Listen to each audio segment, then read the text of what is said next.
Welcome back to After Hours. In this episode, we'll talk about how to cut and sew one of our famous hoodies. Maybe going on to 3 years now. To develop it 3 years ago, we released it 2 years ago, and we're on our 2.0 version. But basically in this episode, we'll tell you how we created it from start to finish. Step one, you gotta figure out what you're trying to make. So when you make any clothing, you gotta figure out what you're trying to make. For this example, we'll be making a hoodie. Step two, you gotta find a manufacturer. So there's a lot of manufacturers everywhere all around the world. For us, we found one overseas. So once you find a manufacturer, you got to contact them, ask for their minimum requirements, and you got to develop a relationship with them, because it's very important to develop a relationship with your manufacturer, because you got to work well together from point A to point B. If you guys are stuck in the middle or not working well together, things can go wrong. You might not be happy. They might not understand what you're saying. You want to have a good relationship. Step three, after you know what you want to make and after you find a manufacturer, now what do you do? What do you tell them? How do you talk to them? You want to give them a tech pack. Basically, a tech pack is a packet that you give them of your specific garment you want to make, and you give them all the details, how you want to cut, the measurements, what you want printed or embroidered or whatever you're doing, all the little fine details, even up to color of the zipper, how you want the zipper, the size of the zipper, buttons, the cuffs, literally anything and everything you want to make, you put in that tech pack in specific details. The more detailed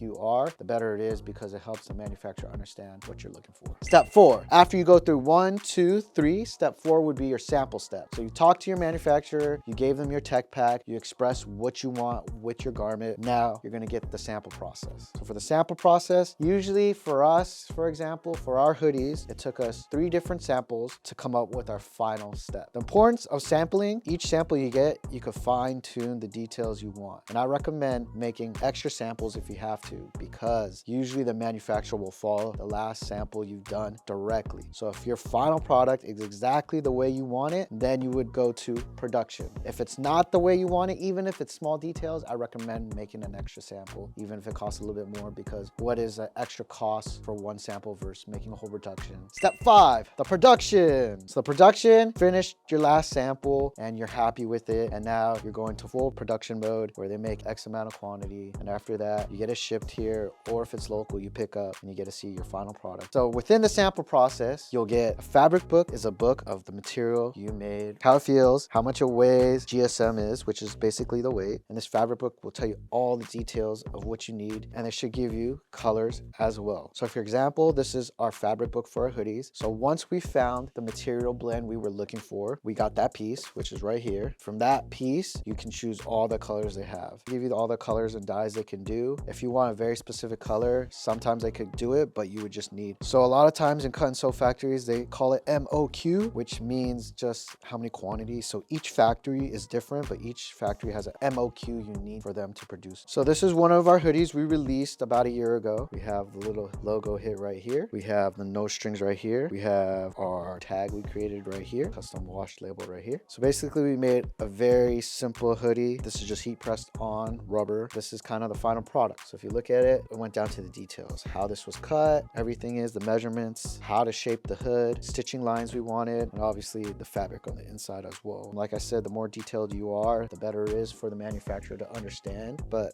at the end of the day, it's just how you want your product to be done. Follow these step-by-step guides. It's a basic step to kind of how you create a cut and sew. This is just our experience and what we think is helpful for everyone. Obviously, everyone can have different routes or have different experiences. We think these 5-step guides is pretty much a simple guide to how to create your own cut and sew garment.